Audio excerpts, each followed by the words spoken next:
buenas noches, bienvenidos a Hora 23. Hoy la Organización Internacional de Trabajo ha dicho de que por esta pandemia del coronavirus se van a perder 198 millones de empleos en 3 meses, es decir, hasta el mes de junio. Eso es lo que ellos estiman. Y estamos hablando de por lo menos el 81% de la fuerza de trabajo mundial que se está viendo afectada. Hablamos de 2.700 millones de trabajadores afectados actualmente por la pandemia. Es un gusto estar con todos ustedes. Gracias por acompañarnos. Como siempre, como todos los días, tenemos este resumen de las 5 noticias destacadas del día. Doctor Cruz da un paso al costado por motivos personales que entendemos plenamente. El país, el gobierno y yo misma, Doctor Cruz, estaremos eternamente agradecidos por su dedicación y por su esfuerzo. Por las características que vive el país y la cuarentena, se ha determinado respetar plenamente el feriado de Viernes Santo. Por lo tanto, todas las actividades que se tenían previstas para el día viernes 10 de abril son diferidas en la misma forma y en las mismas circunstancias para el día sábado 11. El Centro de Operaciones de Emergencia Municipal cuenta con 90 cámaras de vigilancia distribuidas en puntos estratégicos de la capital cruceña. Desde estas instalaciones el municipio puede identificar las zonas donde no se está cumpliendo con la cuarentena. Lamentablemente de inicio los pacientes que han sido los portadores de la enfermedad no han tenido ningún tipo de cuidado. Ellos han sido los que han incumplido en sí con toda nuestra sociedad. La ciudad de Wuhan, en el centro de China, levantó su bloqueo de 11 semanas, facilitando los viajes de ida por ferrocarril, carretera y ferry, después de que todas las terminales fueron rociadas con desinfectante a partir del miércoles. Hoy el país se ha sorprendido conociendo de que tenemos nuevo ministro de Salud que fue posesionado de esta manera durante la mañana.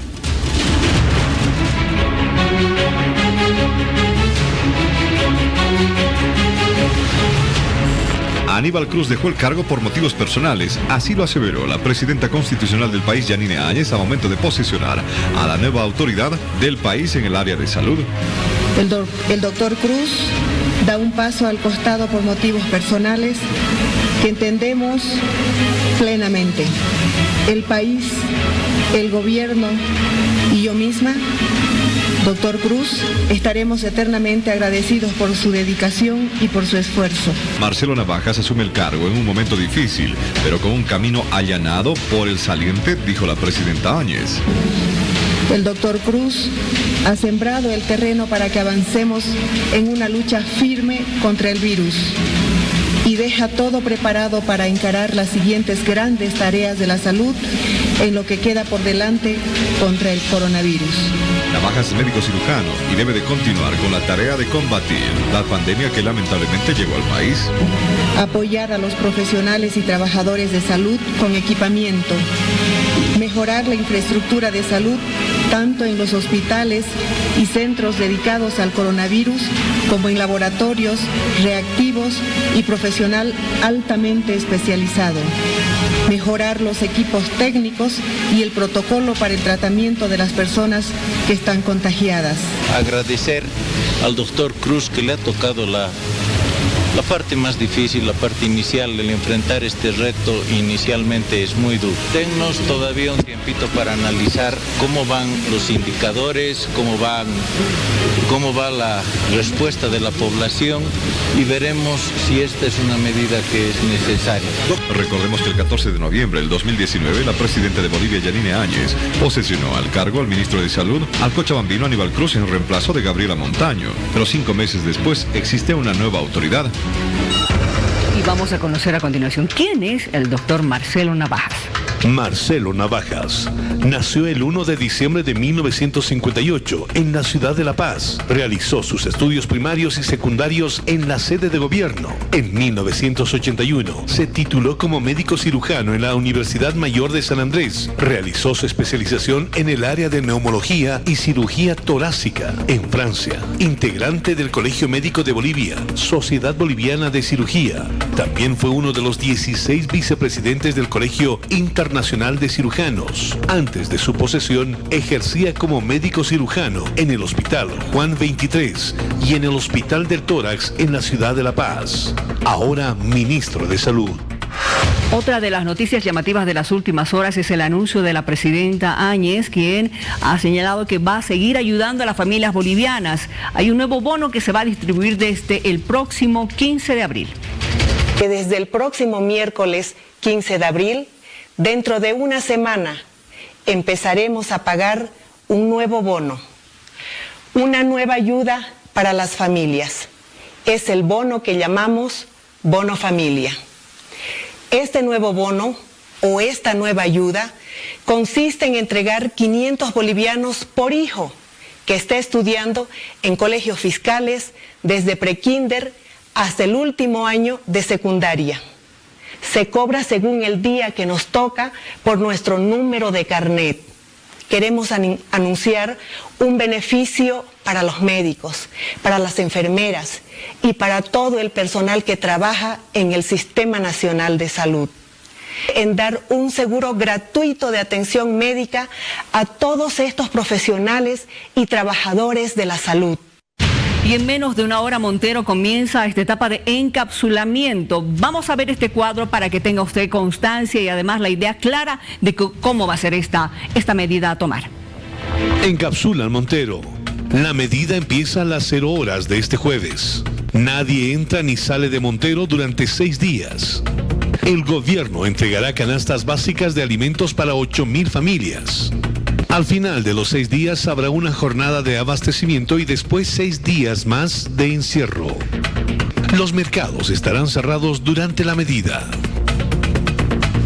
Muy bien, vámonos a una pausa, pero le cuento, vamos a tener la visita del ministro Iván Arias y también nos va a visitar el empresario Samuel Doria Medina. Ya volvemos. Ya retorna, Hora 23. Continuamos con Hora 23. No importa el color que tengas, serás bienvenido.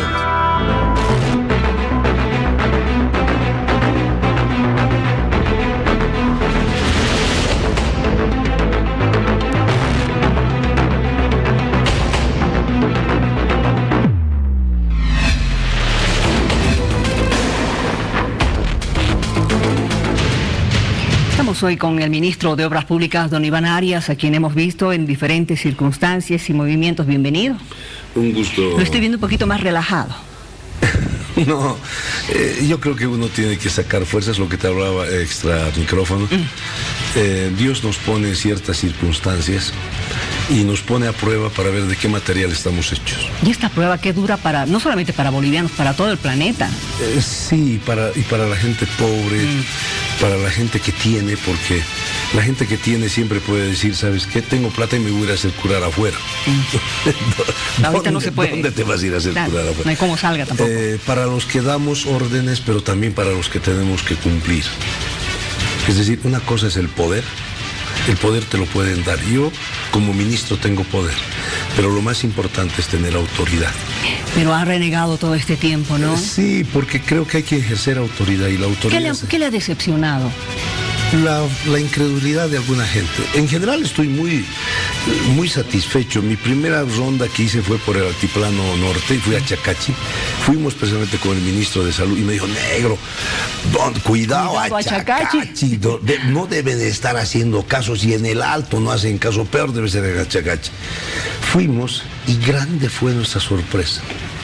Achacachi, Guarina, Guatajata, Pucarani, Viacha.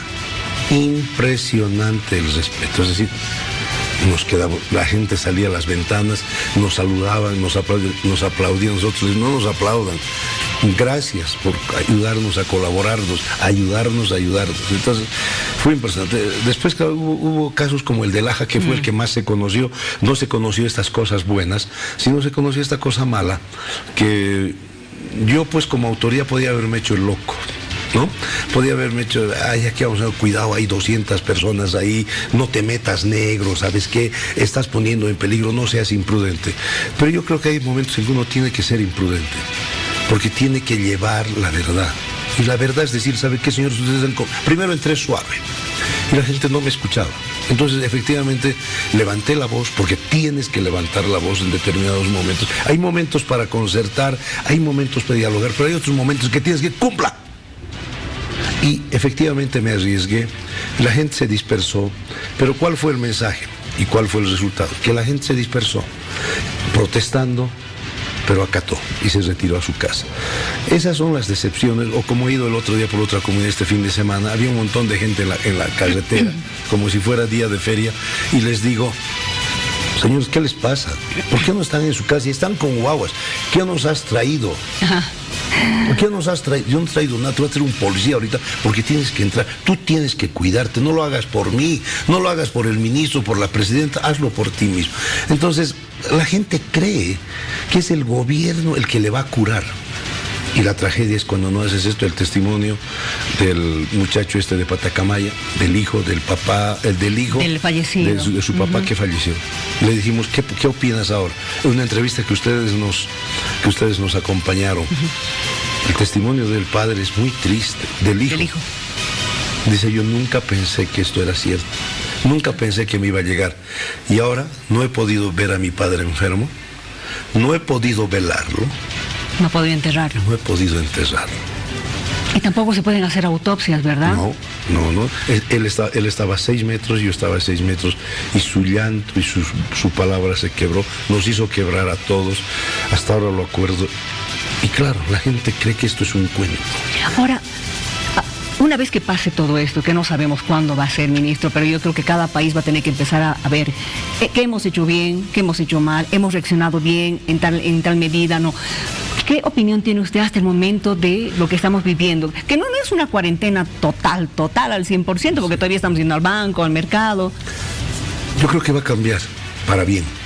Por ejemplo, para bien en el país vamos a tener un sistema de salud. Por primera vez los bolivianos nos vamos a dar cuenta que la salud había sido no solo un discurso, sino es re importante.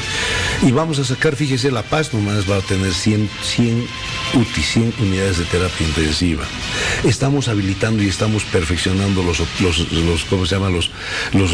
Las clínicas que teníamos. Es decir, creo que de esta adversidad vamos a sacar algo bueno en general. Y por eso les decimos a los alcaldes, deje de hacer su canchita, deje de hacer su tinglado. El día de mañana, ¿quién va a jugar? Dígame, ¿quién está jugando ahorita en la cancha de césped sintético que tiene? ¿Quién está jugando? Nadie. Y quiere seguir haciendo. Hoy, preocúpese de la salud. Invierta en salud. Entonces, hemos ido a algunos municipios. Qué cosa sorprendente. ¿Sabes qué? Hemos llegado a un municipio pequeño y tenía dos unidades de terapia intensiva que habían comprado. Qué increíble. Todo el personal equipado, dotado. Esa es la cosa buena, esas son las cosas lindas entonces, de la adversidad tenemos que volver la oportunidad, en lo familiar, en lo personal. Fíjese, le debe ocurrir a usted, a mí me ocurre, y creo que lo hacen ya todas las familias, la higiene personal, lavarse las manos, la importancia de... Yo llego a mi casa y mi mujer me desnuda. Bueno, ¿Qué suerte tiene usted? Algunos no tienen la misma suerte, pero bueno. Si usted viaja mañana conmigo se desnudan fuera de la casa. No, si usted me acompaña mañana a Pasacamaña, que vamos a ir, yo como yo estoy en mucho contacto, yo llego en mi casa, primero que tengo mi trapito con lavandina, y entro, mi mujer ya tiene una bolsita ahí, me hace sacar toda la ropa. Y tiene otros zapatos. Con otros zapatos y directo a la ducha, ¿no? Esas cosas que no las podíamos hacer antes, hoy las van a volverse práctica. Dios quiera, vamos a ganar en higiene, vamos a ganar en cuidados, ¿no? Vamos a valorar la vida. Entonces, sí, la economía va a estar devastada quizás, y eso es lo más doloroso. Ahí voy, porque el hecho de que se haya parado el aparato productivo en el país, bueno, no diré en todo lado, ¿no? Porque hemos visto que en Montero va a seguir la producción de arroz, porque tiene que seguir, si no, no vamos a comer. Todo el aparato productivo que tiene que ver con alimentos, pero también en la cadena de producción por ejemplo, de medicamentos. El otro día estaba en Tambo quemado y querían cerrar la frontera. Y les digo, no pueden cesar. Pero es que el licenciado, ministro, me dice, pero por aquí está pasando polipileno, plástico. Señor, le digo, si no pasa ese plástico, no vamos a tener con qué embolsar la leche. ¿Qué hacemos de los medicamentos? De aquellos grupos de personas que necesitan traer medicamentos de fuera porque no los tenemos en el país, que son varios grupos. La línea de medicamentos. ¿Pero cómo? No, están trayendo. Nuestro problema está en la distribución, que ahí el ministro de Salud anterior, y ahora me imagino que el desafío del nuevo ministro es precisamente solucionar cómo, por ejemplo, hay gente que tiene hemodiálisis. Exacto. Hay gente que tiene que hacerse. Entonces, ¿cómo facilitamos el traslado? Y hay gente, bueno, mientras usted está en La Paz, puede de alguna manera pedir un permiso y moverse para hasta abajo, o alguien le puede llevar. El problema es que hay mucha gente de provincias o de otros departamentos que tienen que ir a La Paz, Cochabamba o Santa Cruz. Entonces hemos formado un comité hoy día en el gabinete para ver si ya de una vez inauguramos algunos vuelos que BOA le llama vuelo lechero. Es decir, en combinación con Amazonas y Ecojet, que nos permita ir recogiendo pasajeros en emergencias, ¿no? Y que los llevemos a sus destinos, ¿no? Amazonas recoja de algún lugar, Ecojet otro, y BOA los lleve en las líneas troncales. Sí, estamos diseñando una estrategia porque hay estas necesidades. Me escriben a mí mucha gente, personas que me dicen, ministro, negro, Iván, tengo a mi madre sola en La Paz y yo estoy en Tarija. Claro, están prohibidos los vuelos internos. Entonces, esta mañana la presidenta nos ha pedido que hagamos un protocolo para este tipo de vuelos internos y también vuelos internacionales y también el traslado de medicamentos. Es decir, todo se viene en uno. Entonces, estamos trabajando también en uno, dando respuestas a cada cosa, y hay un equipo de gabinete realmente metido 24 horas en este tema. Le voy a hacer una pregunta un poquito complicada. Dígame. A ver, esta medianoche comienza el encapsulamiento, que no sé si está bien el término, tendría que ser una cuarentena total para mí, ¿no? Sí. El encapsulamiento en la ciudad de Montero. ¿Va a ser una prueba para ver qué se va a hacer en el país después? Mire, no, ya hemos tenido cuarentena total en... No tan total, porque seguimos yendo al mercado, seguimos yendo al Oruro sí. Allá. Ah, en Oruro sí, pero no, han tenido 2-3 días a la semana. Sí, pero luego la más dura es ahorita la de Patacamaya, que es igual que la de Oruro, la de Montero. La que va a ser en Montero. Un solo día en 7 días. Solo sale los jueves, de 6 de la mañana a 12. Nada más. En cada lugar vamos aplicando. Y ahora en Montero. ¿Por qué en Montero? Porque Montero se ha vuelto un foco de irradiación. Sí. Ahora, ¿qué estamos haciendo a partir del viernes en La Paz, por ejemplo? Y casi es un modelo que se va a aplicar en todo el país. Nosotros ya en La Paz tenemos, no me acuerdo la cifra de que han dado recientemente, en La Paz creo que ya tenemos 40 y tantos positivos. ¿Qué vamos a hacer a esos 40 y tantos positivos? Los vamos a agarrar y los vamos a llevar a un centro de aislamiento. Ahí. Van a estar en un centro de aislamiento y vamos a poner llave y solo se va a abrir para que les metan comida y para que entre el médico. Después no pueden salir. Tenemos que bloquear esos... cortar el contagio. Evitar el contagio. Es decir, eso vamos a aplicar desde el viernes aquí en La Paz, y es casi un modelo que se va a aplicar en todo el país. Es decir, persona positiva está por el bien de su familia, por el bien del barrio, por el bien del país, tiene que aguantar 14 días, le vamos a dar comida, le vamos a dar todas las condiciones, pero por favor, no nos contamine más. Ahora, el tema de la cuarentena, me imagino que ustedes están analizando, porque el 15 de abril se cumple la fecha que ha puesto la presidenta. Jueves. Exacto. Entonces, el análisis va a lo siguiente. Es evidente que muchos sectores y muchos grupos están realmente ya pidiendo auxilio, porque ya no tienen dinero para comprarse comida, ¿no? A pesar de que puede que estar recibiendo alguna ayuda. Sin embargo, en países, en otros lados, están pensando si vale la pena realmente mantener un confinamiento como lo estamos viviendo nosotros. Mire, le voy a poner casos de varios países, le puedo poner, porque Hay que aprender de todo, sí, ¿no? Es que para mí esto es un doctorado. Sí. Es una maestría. Yo en mi vida podía haberme imaginado. Creo que nadie Yo debería estar hablando ahorita de vuelos, de carreteras. De viviendas, en fin, de todo aquello. Pero bueno, la presidenta me encargó que coordinara La Paz y Oruro y aquí estoy, y aprendiendo. Japón casi se declaró país cero coronavirus. Pero tiene ahorita casos. Liberó, flexibilizó en un día. Sí. 1000 casos. Ha sido el ingreso de gente. Bueno. Igual que en la China. Entonces, cuidado. O sea, cuidado. Es que eso es lo perverso de esta enfermedad, que no se sabe cómo se comporta. Ahora se nos acerca invierno. Se nos acerca y podemos confundir muy fácilmente la gripe con coronavirus. Exacto. Por eso también desde el próximo viernes se va a iniciar una campaña de vacunación contra la nueva influenza. La influenza.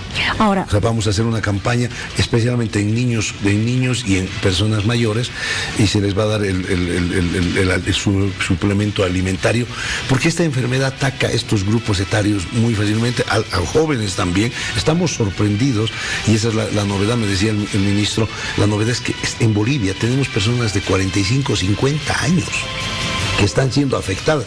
Las primeras estadísticas... Acá están afectando incluso a niños. Sí, entonces, ¿qué está pasando? Que usted está con influenza, usted no está teniendo cuidado, le está dando de amamantar a su agua, o le está dando la comida, o le está lavando la carita, le hace así, y usted le está pasando la enfermedad.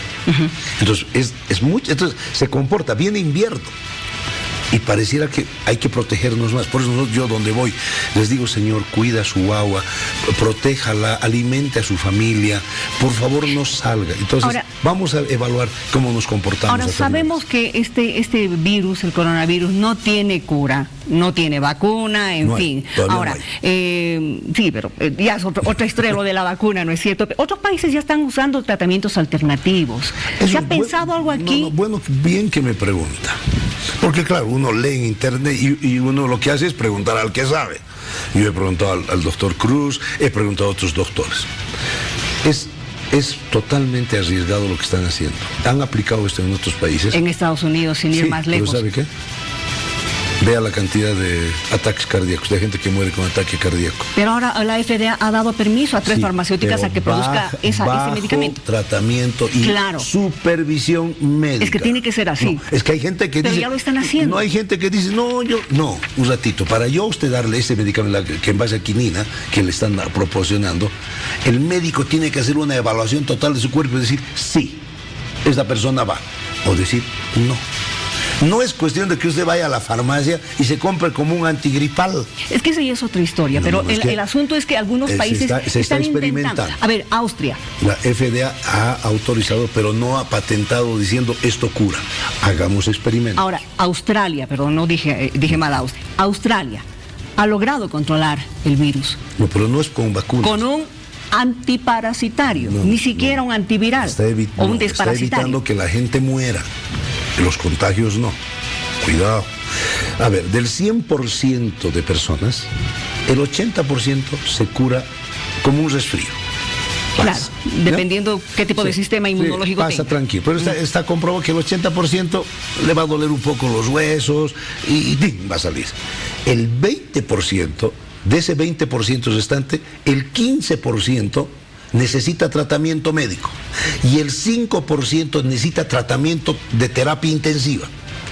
Entonces hay gradaciones, pero hay gente que ya por ejemplo el otro día hemos tenido un caso de un señor que le dice el médico, no señora, usted tiene una gripe. No, es que yo tengo coronavirus. Hágame la prueba. No señor, la prueba de coronavirus es cara. ¿Cuánto cuesta para que la gente sepa? Una cosa es el test, lo que le ponen, es la prueba, todo, ¿cuánto cuesta? La prueba para saber si usted tiene coronavirus cuesta más o menos unos 600 bolivianos, ¿listo? Pero eso el Estado lo hace gratis. No, que yo siempre quiero. La señora ha ido, se ha hecho hacer su prueba, claro, le han cobrado en un laboratorio privado, le han cobrado lo que... Y luego a salir denunciando que el gobierno le está cobrando. Si usted quiere hacerse su prueba, vaya, hágase. Pero el Estado agarra, le saca la prueba, le dice los síntomas, porque es escalofríos, es garganta, es tos húmeda, es diarrea, o sea, hay varios síntomas, claro, ¿no? Entonces, no, este es sospechoso, hagamos la prueba. Y se hace la prueba. Entonces, pero hay gente que te estás resfriada y claro, como todo es ahora coronavirus, ¿no? Todo es coronavirus y dicen, bueno, mira, ve mejor a un médico que te haga, llamaremos al médico que te haga el chequeo y listo. O sea, yo conozco un amigo, el otro día me dice, negro, me siento deprimido, me duele mi garganta. No, lo que estás es cansado, anda a descansar. No temas con este estrés, la verdad, no hay que estresarse, ya no hay que aterrorizarse por esto finalmente. No, hay que tomar precaución, sí, no hay que tomarlo muy a la ligera. Distanciamiento social, sí, barbijo, guantes. Yo que estoy en constante movimiento en relación, me he hecho mi test. Me he hecho y por exigencia de mi médico me ha dicho, usted tiene que hacerse. Pero además no porque sea yo que egoísta, sino porque yo estoy en relación con la presidenta, estoy en relación con los ministros, estoy en relación con la gente. Entonces lo he hecho y bendito sea el Señor, estoy negativo, estoy bien, pero eso no es que, ay, qué bien, ahora no, tengo que tomar precauciones. El uso del barbijo también es otra cosa, ¿no? ¿Por qué usted y yo no estamos usando barbijos? A ver. Bueno, porque tenemos 2 metros de distancia y porque ni usted ni yo... Y deberíamos, señor productor, deberíamos utilizar barbijo. ¿Por qué no? Si la OMS ya lo ha dicho, hay que usar barbijo. Usted está sana, yo estoy sano. No, yo no estoy sana. Si usted está resfriada... Estoy pues resfriada. O sea, usted es un peligro. ¿Soy un peligro? Claro, usted debería usar. La OMS ha dicho ahora. Y hay muchos que le hacen caso a la OMS. No, usted debería usar. Ya. Yo que estoy sano, yo ahora debería usar porque usted está al frente enfermo. Pero si usted está sana y yo estoy sano, no necesitamos. ¿Sabe qué? Hay un mal uso. El otro día le voy a decir, no le voy a decir el departamento. Pero la OMS lo ha dicho, ministro. Un ratito. Y esto va a ser, yo creo, tema de discusión en diferentes esferas. La OMS está pensando en países ricos. Discúlpeme. Vaya usted a conseguir ahorita... Pero puede hacerse barbijo en la casa. Vaya usted... Pues no, pero es otra cosa. Hacerse barbijo para casa que usted lo puede lavar. Claro, y es lo mejor. Menos basura. Pero escúcheme. El otro día de un hospital, en un día, los médicos, los enfermeros que tenían un caso de coronavirus, se han gastado 200 buzos esos de astronauta, se han gastado 200 buzos en un día para atender. El doctor Cruz les dijo, díganme, colegas, ¿ustedes creen que esto es racional? ¿Cuántas personas han estado en contacto con el enfermo? ¿5? ¿10? No, 5. Es así, tienen que estar como astronautas. ¿Pero por qué 200? Es decir, eso es, ni que fuéramos un país que tiene la plata del mundo, ¿no? Primero, aunque tuviéramos plata, ahorita conseguir, o sea, tenemos que hacer un uso, por supuesto, de máxima protección, pero no exagerado. Bueno, el asunto aquí es no estresarnos, sí cuidarnos, sí, dar mucha buenos higiene. Buenos mensajes. O sea, sí, pero digamos a la persona que se siente segura con un barbijo, ¿por qué no dejarla? Pero que le cueste, ¿no ves? Porque claro, todos piden que el Estado les dé. Eso es otra cosa. Todos piden el Estado. No, lo que usted acaba de decir, mi esposa, por ejemplo, tiene 3 barbijos. El otro día estaba un poquito de se ha hecho sus barbijos, se ha puesto. Exacto. Y me parece bien. Exacto. ¿No? Pero eso es pendiente. Pero si ya se ha sanado, estamos sanos, estamos tranquilos, no necesitamos estar. O sea, se da cuenta. O sea, he ido el otro día a un municipio, igual no le digo el nombre. Ella se enojó conmigo. He ido a un municipio para no dar el nombre. Entramos a la sala, al hospital, los médicos con su barbijito, sus guantecitos, y el alcalde, porque yo decía, pueblo que voy, llamo al alcalde, y el alcalde está viniendo. Y como que viene el alcalde, parecía astronauta. Con su traje de bioseguridad. Y el ministro de Salud, oiga, le dice, los que tienen que estar protegidos son estos señores. Claro. No pues usted. No es que el coronavirus ataca a cualquiera. ¿No? O sea, ahí hay una mala idea. Por favor. Claro. O sea, hablemos claro, ¿se da cuenta? O sea, no, yo creo que hay mucha gente que abusa, pide barbijos por montones, y está bien, hagámoslo. Yo creo que hay que dar a la policía, porque la policía está en constante contacto. Los grupos que están en riesgo, que están en primera línea, a las Fuerzas Armadas les estamos dando gel. Yo por eso me enojo mucho con alcaldes que no gastan en esto, porque La policía nos está dando seguridad. En Patacamaya, en Oruro. ¿Usted cree que Oruro hubiese aguantado y hubiese respetado de mutua voluntad el aislamiento? No, porque lo respetó porque ahí estaba la policía, las Fuerzas Armadas. Eso lo coordinamos desde un principio, gobierno nacional, departamental, municipal y ante todo, sociedad civil. Muy bien, gracias por haber venido, ministro. Vamos a seguir conversando, pero cuídese, por favor. Y cuidémonos todos, ¿no? Yo siempre doy un mensaje, quiero agradecer a Bolivia. Las crisis ayudan a sacar lo peor, pero también lo mejor. Y yo veo que esta crisis está ayudándonos a sacar lo mejor de nosotros. Ayudémonos todos, porque esta lucha es de todos. Continuamos con más. Continuamos con Hora 23. No importa el color que tengas, serás bienvenido. Estamos con la visita de don Samuel Doria Medina para hablar de un dato importantísimo. Ustedes han escuchado al inicio de esta semana, Asoban ha informado en una conferencia de prensa con la presidenta. Don Samuel, ¿cómo está? Muy buenas noches. Muy buenas noches, Han informado de que están donando más de 20 millones de bolivianos y nos enteramos que entre no solamente es Asoban, también son un grupo de empresarios, pero no solo empresarios. ¿Nos puede contar cómo está? Sí, con todo gusto. Todo esto surgió porque yo tenía la intención, el interés de colaborar, pero no solamente colaborar como persona, sino generar que varios empresas, empresarios colaboren. Entonces yo lo llamé a Cristóbal Roda y le comenté la idea. Le dije, creo que es importante que también el sector privado pueda ayudar. Y él me dijo, plenamente de acuerdo, lo hacemos. Entonces yo le dije, ya, para comenzar yo hago una donación de 1 millón de bolivianos. Y él me dijo, perfecto, yo pongo $100,000. Y empezamos a conversar, de hablar con otros empresarios, él en Santa Cruz, yo en esta parte del país. Después hablé con los números unos del Banco Visa, del Banco Mercantil Santa Cruz, del Banco Nacional. Tomaron muy bien la iniciativa, se reunió virtualmente Asoban y ahí decidieron hacer una contribución de 8 millones como sector financiero. Después yo hablé con los números unos también de Inti Raimi, de Sinchihuayra, de San Cristóbal, el sector minero mediano, y ellos hicieron una contribución de 3 millones. Hablé con el número uno de la Cervecería Boliviana Nacional, me comentó de que iba a tener una reunión y que iban a hacer un aporte, pero en especie, dieron 5 millones de bolivianos. Después hablé con la gente de PIL, de Soboce, hicieron una donación de 2 millones.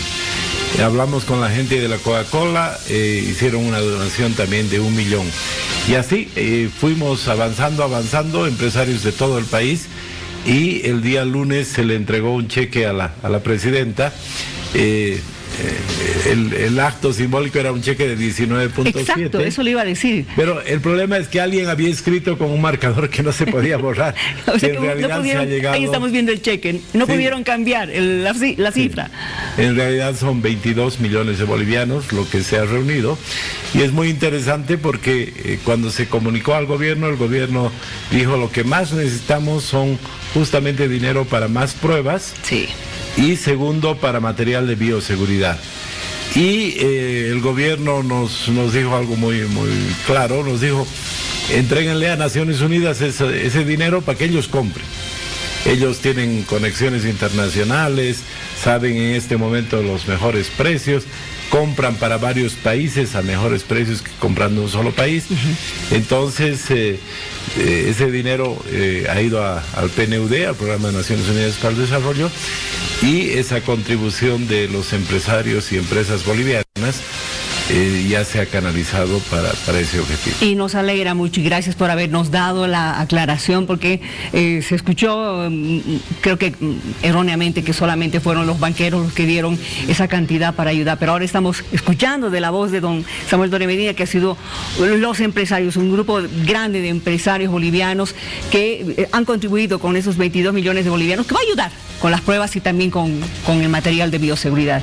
Don Samuel, gracias por haber venido. Mire, tan chiquitita esta entrevista, loco poco para que mañana me pueda acompañar para hablar de otras donaciones que usted está realizando y otros temas más. ¿Puede venir? Con todo gusto, Miriam. Gracias, que le vaya muy bien. Nosotros seguimos con más.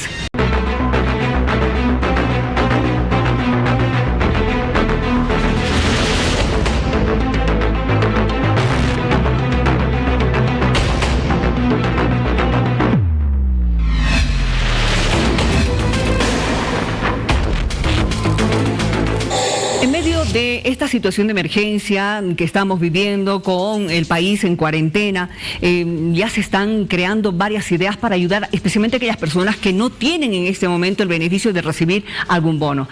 Vamos a conversar con el secretario de Gobierno de la Gobernación Cruceña, don Vladimir Peña, con quien tenemos el gusto de hablar justamente de estos temas. Bienvenido, muy buenas noches, ¿cómo está? Muy buenas noches, muchísimas gracias por esta invitación para dirigirnos a todo el país. Hay muchas personas, muchos grupos, muchos sectores que están realmente preocupados porque no tienen un ingreso, especialmente aquellos que tienen la necesidad de trabajar diariamente para llevar el pan diariamente a la casa, ¿no es cierto? Por eso la idea del Banco de Alimentos, don Vladimir, ¿me puede explicar un poquito más, por favor? Así es, hay muchísimas familias que están pasando momentos muy difíciles. Todos los bolivianos estamos haciendo esfuerzos ante esta pandemia global y la cuarentena, que ha sido una medida muy positiva para contener la propagación del virus, ha traído otras consecuencias. Y fundamentalmente en esas consecuencias lo que hemos visto nosotros es que muchas familias ya se les están acabando los alimentos. Por eso valoramos mucho que la Presidenta de la Nación haya establecido ayudas como la canasta familiar, el bono familiar, que de alguna manera van a ir a paliar de forma importante a muchos hogares bolivianos el sustento familiar. Sin embargo, todavía hay muchas familias que no van a llegar a estos beneficios, que no están dentro de los grupos de cobertura establecidos por el Gobierno Nacional. Pese a que hoy la Presidenta, y también creo que es algo muy significativo, ha ampliado el bono familiar inclusive a los alumnos que están en secundaria. Entonces lo que pretende el Banco de Alimentos Solidarios, Miriam, es llegar a una totalidad de familias que la están pasando mal para que nadie pase hambre en el departamento de Santa Cruz. Este es un esfuerzo complementario, coordinado con el Gobierno Nacional, que no es para las personas que reciben los bonos del Gobierno Nacional, sino más bien para aquellas que no les alcanzan estos bonos, para que nadie pueda faltarle el alimento en sus hogares. Es un esfuerzo público-privado, que es la otra característica también. El gobierno del departamento de Santa Cruz está poniendo importantes recursos económicos y también la iniciativa privada se ha unido a esto de dos formas. Una, las grandes empresas, fundamentalmente del área alimenticia, nos han hecho aportes importantes, ingenios azucareros, bebidas, en temas también de limpieza y también el tema de la solidaridad de la ciudadanía.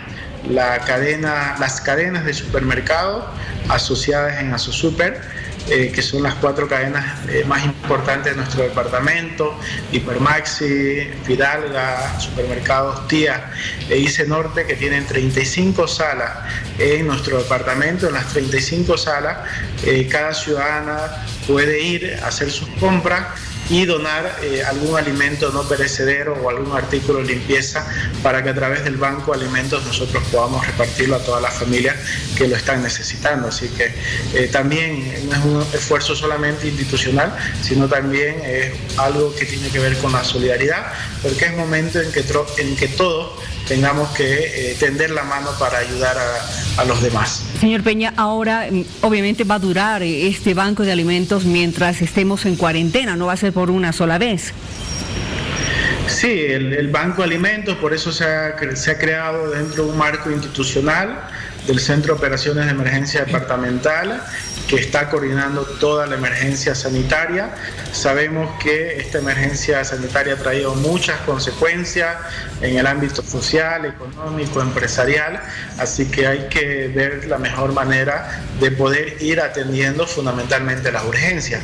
Ahora, y dentro de esto, la principal es el tema de la alimentación, y en el tema de la alimentación va a estar sujeto a qué dicen las autoridades sanitarias, cuánto dura la cuarentena, cuándo volvemos a darle normalidad al país y cómo se establece el plan retorno a la calle, que seguramente en los próximos días se va a anunciar. Nuestro objetivo es que nadie pase hambre por esta cuarentena, por las medidas restrictivas por el tema del coronavirus, así que el Banco de Alimentos Solidarios va a funcionar el tiempo que sea necesario. Ahora, uno de los grupos que evidentemente es, no quiero decir vulnerable, pero no está recibiendo el apoyo que debería, son las comunidades indígenas. ¿Están llegando también a ellos? ¿Van a llegar a ellos? Ya hemos llegado a ello con esfuerzo que hemos realizado estos días a grupos que realmente ya se les había acabado el alimento, por ejemplo, los ayoreos que viven en la ciudad de Santa Cruz la Sierra. Sí. Tuvimos una reunión con ellos, con otros grupos también que están en una situación preocupante. Ya hemos atendido con la premura que requería y desde la próxima semana hoy estamos haciendo los ajustes a nuestra base de datos conforme el gobierno ha ampliado los beneficios y desde la próxima semana ya vamos a empezar a repartir masivamente en todo el departamento de Santa Cruz. Esta también es una característica importante, no solamente es para la ciudad de Santa Cruz de la Sierra, que como ustedes saben es la principal ciudad golpeada por el coronavirus, sino que es un implemento en todo el departamento de Santa Cruz. Muy bien, gracias por haber conversado con nosotros. Vamos a estar siguiendo de cerca toda la actividad que ustedes realicen y especialmente con este banco de alimentos. Muy buenas noches. Muchísimas gracias a ustedes. Vamos a una pausa, volvemos enseguida. Continuamos con Hora 23. Continuamos con Hora 23. No importa el color que tengas, serás bienvenido.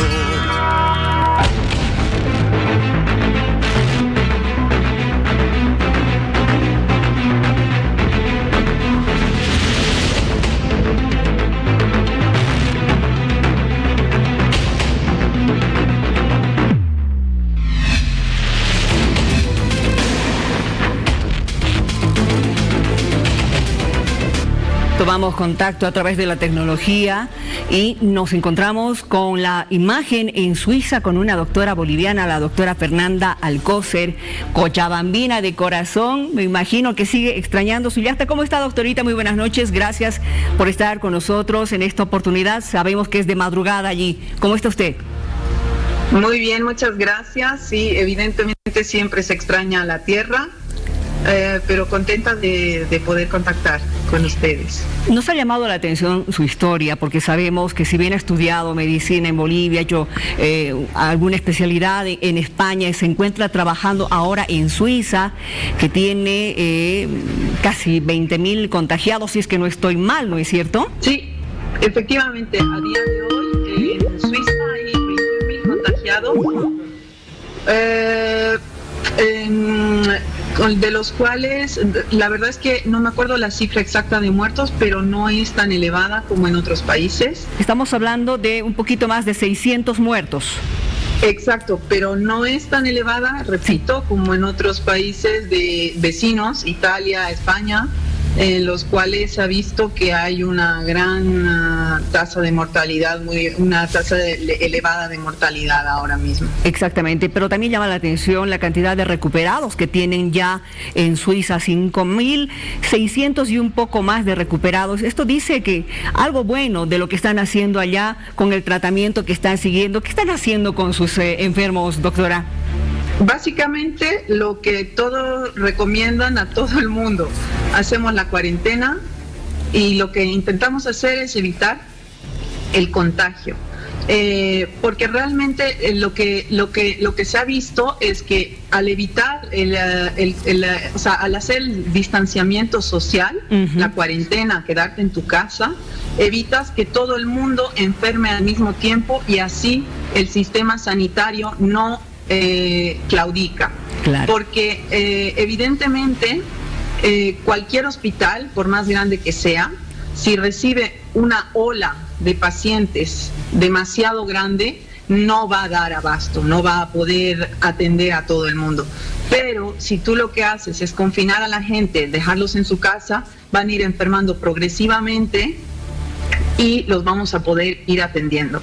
Ahora, además, lo que han hecho aquí es poner una línea de teléfono a la cual se llama, el primer contacto, el primer triaje lo hace un médico. Ya. Y él, según los síntomas que el paciente va contando, evidentemente tomando en cuenta su edad, las comorbilidades, enfermedades que tenga añadidas, se considera de una gravedad, de otra. Tenemos una hoja donde se llena y según eso te da un puntaje y ellos deciden si va a hacerse un frotis a su domicilio, si va una ambulancia a buscarlo a su casa, si va un médico a verlo a su casa o si va un equipo de enfermeras simplemente a hacer un análisis de sangre, a hacer el test y a tomarle los signos vitales. Usted está en esa primera línea de médicos, ¿no es cierto? Médicos que van a visitar a los pacientes a las casas. A ver, cuénteme cómo es esa experiencia, porque evidentemente, y le voy a contar después lo que está pasando en nuestro medio. Cuénteme usted, por favor. Bueno, a ver, efectivamente yo estoy en una empresa que se llama Genet Médecins. Sí. Son todos médicos, normalmente médicos internistas. Yo ahora mismo me estoy formando para hacer otra especialidad, medicina interna general, y estoy este año de rotación en Genet Médecins. Entonces, si nosotros vamos a las casas de la gente, una vez que se ha hecho el triaje por teléfono, si el médico que ha hablado con el paciente, él considera necesario que un médico se desplace porque él cree que se va a beneficiar de esta, digamos, no es un paciente que está muy grave para ir directo al hospital, pero tampoco es un paciente que no tiene ningún riesgo. Entonces es mejor que sea valorado por un médico y no solo por las enfermeras, porque tenemos un equipo de enfermeras que lo que hace es coger la muestra, tomar los signos vitales y ver más o menos la gravedad. Pero en casos intermedios, el paciente merita, digamos, que vaya un médico a visitarlo, ahí es donde vamos nosotros. Allá. Nosotros vamos, evidentemente, todo el equipo para prepararnos, para protegernos. Tenemos las mascarillas especiales, los lentes y los trajes desechables. Hablamos de que yo al día, por ejemplo, dependiendo si cuando estoy haciendo solo COVID, pues porque hay un médico o dos que se dedican específicamente al COVID, entonces pues yo puedo utilizar 6 o 7 trajes dependiendo de cuántos pacientes vea, pero normalmente es un traje por paciente y lo tiramos, luego tenemos unas bolsas especiales y todo para desechar. Eso es importante apuntar, ¿no es cierto? Porque estos trajes no son para utilizar de un paciente a otro paciente. No. Y menos, o sea, nosotros, imagínese usted que nosotros tenemos pacientes que son sospechosos de COVID, o sea, que no sabemos si tienen o no tienen, y luego también tenemos pacientes que están confirmados, son casos confirmados, pero que han empeorado clínicamente o que simplemente tienen nuevos síntomas o simplemente es un control para ver cómo están, o que han estado hospitalizados y luego han salido del hospital y hay que hacerles un control, etcétera. Entonces siempre se cambia el traje. Doctorita, ¿cuántas horas al día está usted trabajando?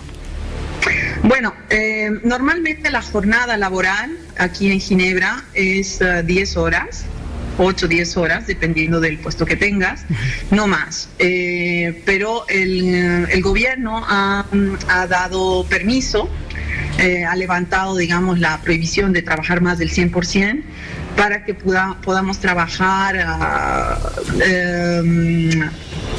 al porcentaje que nosotros consideremos necesario. Es decir, yo algunos días hago 14 horas, otros días 16, depende.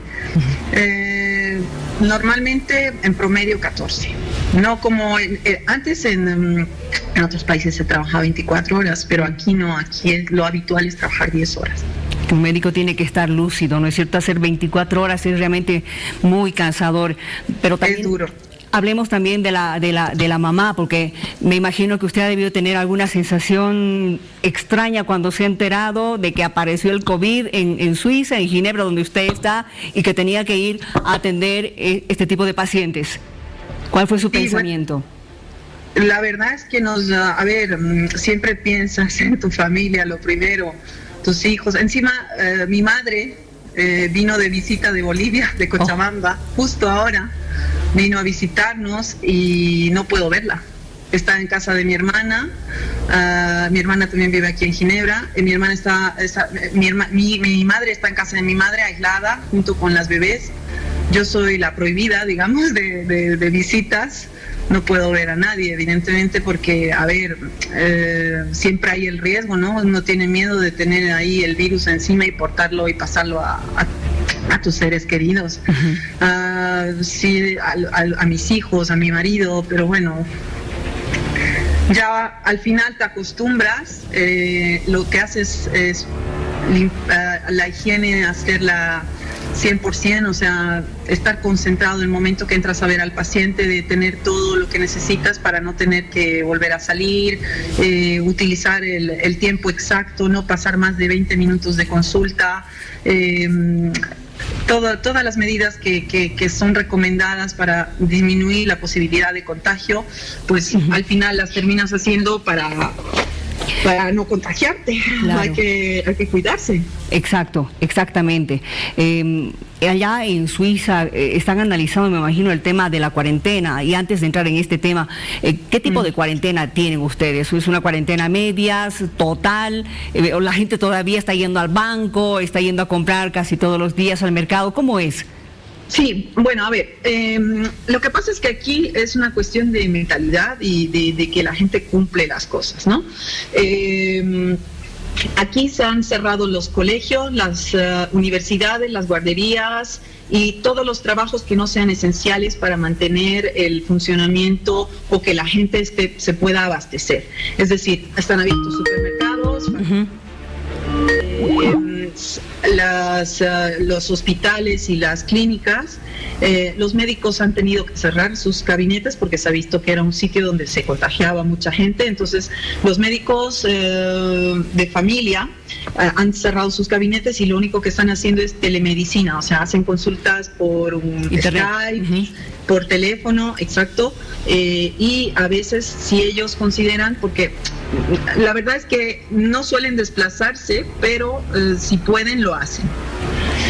Porque claro, si es sospechoso de COVID, ellos nos llaman directamente a nosotros porque ellos tampoco tienen todo el material como nosotros, estamos bien equipados, pero si es otro tipo de patología que no sea necesariamente este virus, ellos se desplazan. La última consulta que le hago, y así rápidamente, ¿ustedes consideran que esto va a continuar? ¿Cuánto tiempo Por ejemplo, más? Aquí, sí, mire, por ejemplo, aquí las medidas de confinamiento, que la gente se tiene que quedar en su casa, no es obligatorio, la policía no te arresta, no te multa, no te obligan, pero la gente es consciente de que se han dado cuenta que es la única manera de que se ha estado controlando esta situación aquí, ha sido a través de eso. Entonces, el gobierno hoy día ha anunciado que las medidas se van a prolongar hasta el 26 de abril. Hasta el 26 de abril. O sea que todavía vamos a seguir confinados hasta el 26 de abril y probablemente se va a ir, el día en que empiecen a desconfinarnos va a ser progresivamente, no puede ser de un día para el otro y decir, todos otra vez a trabajar, de vuelta a la normalidad. No hay que evitar que el contagio aumente. Exacto, el problema justamente ahora pensaban... ellos piensan que si se quita la cuarentena directamente así de golpe, puede haber un pico de contagios muy elevado y que no seamos capaces de asumirlo. Exacto. Entonces, lo que se quiere evitar es eso, que los hospitales estén desbordados. Ahora está todo tan bien organizado que hay sitio para todos, la gente que se tiene que hospitalizar se hospitaliza. Se ha puesto el doble de médicos, de enfermeras, se ha reforzado bien en el hospital, nos tienen a nosotros ahí como apoyo externo, y bueno, estamos trabajando en equipo realmente, es la única manera de salir adelante, no queda otra. Gracias por habernos contado esta experiencia que usted está viviendo allá en Ginebra, Suiza, con relación a cómo están haciendo para tratar y contener al COVID-2019. Un abrazo grande, que le vaya muy bien. Muchas gracias, igualmente. Que le vaya muy bien. La doctora Fernanda Alcocer, que está viviendo y trabajando ahorita en Ginebra, atendiendo a pacientes en sus domicilios, pacientes, muchos de ellos de COVID. Gracias por haber estado hoy con nosotros. Vamos a cerrar aquí nuestra hora 23, el correspondiente justamente a esta fecha. Nos reencontramos en próximas horas. Que tengan un buen descanso. Hora 23.